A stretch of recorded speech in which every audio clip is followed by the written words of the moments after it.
အားလုံးပဲမင်္ဂလာပါမင်္ဂလာပါလို့သာပြောရတာမင်္ဂလာတော့တိတ်မရှိဘူးညတည့်ရတိုင်းပဲ Chelsea က Leeds United ကိုသူတို့အိမ်ဝင် Ellen Road မှာလုံးဝဆုပ်ဆုပ်ပြက်ပြက်ခြေသွမ်းမျိုးနဲ့ဒါဂိုးပြက်ခြေပြက်ရှုံးနေသွားတယ်ဆိုတော့ဘယ်သူမှမထင်ထားတဲ့ရတယ်မျိုးဗျာတည်လားဟိုစောစောစီးစီးပဲ Chelsea ကဒါဥဆောင်ကိုပေးလိုက်ရတယ်ဥဆောင်ကိုပေးပြီးတော့ဘယ်လိုနည်းနဲ့ဖြစ်ဖြစ် Leeds ရဲ့လူစင်းကဘာမှမဟုတ်ဘူးကွာအရန်လဲကောင်းနေရတယ်မဟုတ်ဘူးဘယ်လိုနည်းနဲ့ဖြစ်ဖြစ်နိုင်တယ်ဆိုတော့အဲ့ဒါကိုပထမပိုင်းမှာနှစ်ကိုရှုံးသွားတယ်နှစ်ကိုရှုံးတဲ့အထိကျွန်တော်စိတ်ထဲမှာဒါအဓိကကသမားတွေထဲလိုက်ရင်ပြန်လာနိုင်တယ်ဆိုတော့စိတ်ဓာတ်မျိုးရှိသေးတယ်ဗျာအဲ့ဒါကိုဒါပြီးတော့ဒုတိယပိုင်းကျလူလဲတယ်ဒါပက်ဒရိုနက်တိုတို့ဒါဝင်လာတယ်ပက်ဒရိုနက်တိုဝင်လာပြီးတော့ဒါသူဂိုးသွင်းသွားတယ်ဗျာဂိုးသွင်းတော့2-1ဆိုတဲ့အနေထားမှာမိနစ်50-60ဝန်းကျင်ပဲရှိသေးတယ်ပြန်လိုက်ဘလူးနီးနဲ့ဖြစ်ပြန်လိုက်လို့ရတယ်ဆိုတော့ခဏနေတော့ဒါပါမာတို့ဂနာချိုတို့ဝင်လာတယ်ဒီလက်တို့ထုတ်လိုက်တယ်ဗျာဆိုတော့ကျွန်တော်အဓိကပြောချင်တာဒီနေ့ပွဲမှာလည်းတည့်ရတိုင်းမှာဂျာအိုဘတ်ဒရိုလွယ်မှားနဲ့တပွဲလုံးပဲဒါလုံးဝကျွန်တော်ကလပ်ကဘာဖလားမှာသူခြေသွမ်းကောင်းပြခဲ့တာဟုတ်တယ်ဒါပေမဲ့အဲ့ဒါပဲသုံးစားရပြီးတော့ကျန်တဲ့နေရာမှာသုံးစားမရရင်သူလည်းဘောင်မဝင်ဘူးဗျာဆိုတော့အမှန်တမ်းပြောရင်သူ့ရဲ့ role ကပျောက်နေတယ်ပြီးတော့အရန်လဲ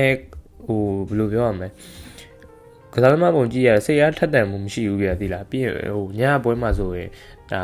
first touch တွေကအစလုံးဝတလွဲတွေဖြစ်နေတယ်ပြီးရင်သူ့စီဘလုံးရောက်တာပြတ်တယ်ဆိုတဲ့အထာမျိုးဖြစ်နေတယ်ဆိုတော့ကျွန်တော်တို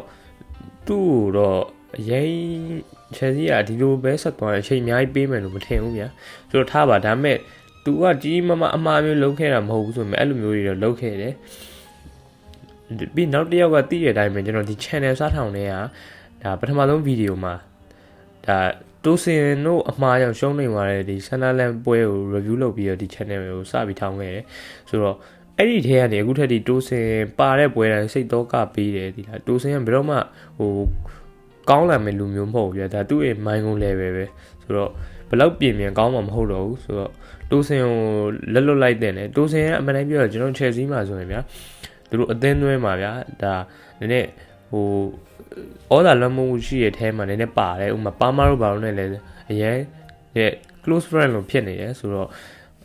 အဲ့လိုနေထားတော့ရှိတယ်ဒါပေမဲ့အစင်မပြေခြေသွမ်းမကြီးအကွင်းတွင်းမှာခြေသွမ်းကြီးစုပ်ပြတ်တတ်နေတာသူကကွင်းမြင်မှာဘယ်လောက်အဆင်ပြေဗျာသေးလားဆိုတော့ချိန်တိုင်တော့ထုတ်တဲ့တယ် Chelsea level မဟုတ်ဘူးလို့လည်းကျွန်တော်ခဏပြောခဲ့တယ်အရန်နေထားတော့အခုဆိုရင်ထားဖို့မသင့်တော်တော့ဗျာ Chelsea ကသူ့ကိုအဓိက main line အနေနဲ့သုံးတာမဟုတ်ဘူးအခုကဒါပွဲချက်ကာလမလို့အဓိက line up က Fofana တို့အတွဲကိုခဏအနာပေးတဲ့အချိန်မှာသုံးတယ်ဗျာသုံးတော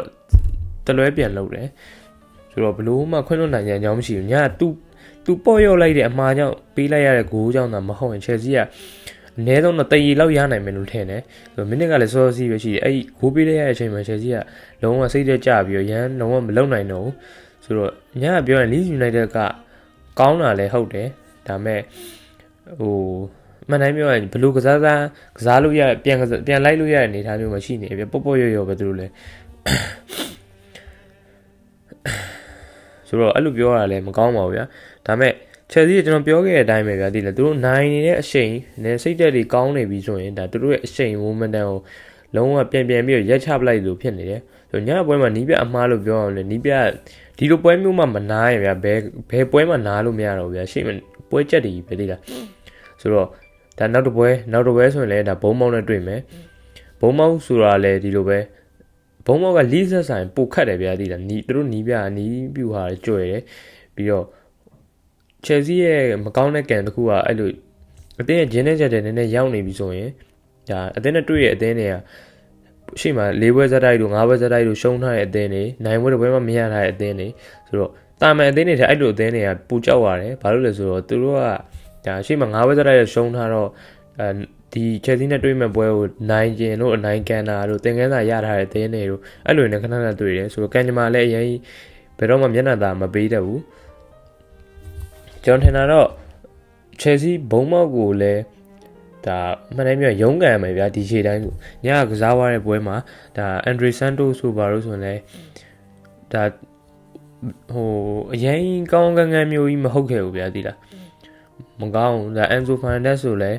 းသူကလည်းသူကောင်းတယ်ဒါပေမဲ့တသင်းလုံးအနေထားရ over ရဒါစုပ်ပြတ်တက်ပြီးရှုံးနေတဲ့အချိန်မှာသူတို့လည်းချိန်မပေါ်တော့ဘူးဗျာပြီးတော့ ပြီးတော့ပြောရရင်ဒါလူစားဝင်လာတဲ့ပါမားတို့ဘာလို့ဆိုလဲအပြစ်တော့တင်လို့မရဘူးသူတို့3လ4လလောက်နားထားတဲ့ကောင်တွေကွာအခုမှပြန်ဝင်ပြီးတော့ကန်တာဒါကနာချိုးဆိုရင်ဝင်ပြီးတော့ခြေသွမ်းကောင်းမျိုးတော့ပြခဲ့တာမျိုးတွေ့ရတယ်ဒါပေမဲ့မပေါ်ပါဘူးဗျအဓိကပြောချင်တာအသင်းကရှုံးနေလို့ဗျဆိုဂူစတိုရောဂျိမ်းဆောင်မပါတဲ့အနေထားမှာချယ်ဆီရဲ့ဒီ right back ဘက်မှာလည်းနည်းနည်းလိုအပ်ချက်တွေတော့နည်းနည်းရှိတယ်ဆိုဒါအောင်ညဘယ်လိုပြောမလဲ Robert Sanchez ကအမှားကြီးမမားလုပ်ခဲ့ရမျိုးမရှိဘူးဗျာဒီလားပေးလိုက်ရတဲ့ဂိုးတွေမှာဆိုရင်လည်းLeeds ဘက်ကနည်းနည်းကောင်းလာရဲ့သူတို့ကန်လေးနည်းနည်းပါတာလည်းပါပါတယ်အဓိက Chelsea ညံ့လာရင်လည်းပါတယ်ဗျာဆိုတော့ဒီနေ့ပွဲကတော့ကျွန်တော်တော်တော်စိတ်ပြက်စရာကောင်းတဲ့အသင်းမျိုးဒါ Chelsea ရဲ့ခြေသွမ်းစုပ်ပုံကဒါ Leeds ကစားတာကို Real Madrid လို့ထင်လာရအောင်စုပ်ပြတ်တတ်နေရဗျာဆိုတော့ကျွန်တော်တော့တော်ဒေါသထွက်တယ်အဓိကလုံးဝအားကိုးလို့မရတဲ့ကစားသမားတွေဗျာ main line မရှိတဲ့အချိန်မှာဒီကောင်လေးတောင်းမြည်နေရမှာအဲ့ကြောင့်ကျွန်တော်ပြောရ Chelsea ကလုံးဝဒီ title ကိုစိန်ခေါ်ဖို့ title challenge ကလုံးဝအဲ့အဆင့်မရှိသေးဘူးဘာလို့ဆိုတော့ main line ကတော့မှတောင်းမြည်မနေဘူးဗျာပြီးတော့ main line နားဝိုင်းဝင်ကစားမဲ့ကောင်တွေကလုံးဝအသုံးကျတဲ့ကောင်တွေမဟုတ်ဘူးဆိုတော့ကျွန်တော်တို့စိတ်ကို short ထားတယ်ဒီပုံစံတိုင်းစားသွားမယ်ဆိုရင်ဒီနေ့လည်းမဖြစ်နိုင်ဘူးနောက်နေ့လည်းမဖြစ်နိုင်ဘူး Chelsea ရဲ့အရန်စင်းရောဒါ line up ကိုမတိမ်မရင်ဖြစ်တဲ့ခြေသွမ်းမျိုးတွေထားပေးဖို့လိုတယ်ဗျာအခုကအတွေ့အကြုံမရှိတဲ့ကောင်တွေရမ်းများနေတယ်ပြီးတော့ရင်တွေ့အကြုံရှိတဲ့ကောင်တွေလည်းတိတ်အသုံးမကျဘူးလို့ဖြစ်နေတယ်ဆိုတော့ဒီပွဲတော့ကျွန်တော်ထင်တာနီးပြမမာဘူးဒါအမှားလုပ်တဲ့အဓိကကစားသမား2ယောက်ကိုထောက်ပြပါဆိုကျွန်တော်တိုစင်နဲ့ဒါဂျောက်ဘက်ဒရိုလို့ပဲထည့်တယ်။ Chelsea ရဲ့တိုက်စစ်ပြဿနာလည်းပြီးမရောင်နဲ့ဘယ်တော့မှဖြေရှင်းလို့မရတဲ့ပုံစံလိုဖြစ်နေတယ်။ဆိုတော့ညီကိုအားလုံးဘယ်လိုထင်လဲ။ဒါထင်မြင်ချက်တွေကို comment မှာသုံးသပ်ဆွေးနွေးတွားပေးလို့ရပါတယ်။ဆုံးဖြတ်ကြည့်ရှုပေးလို့ကျေးဇူးအများကြီးတင်ပါတယ်။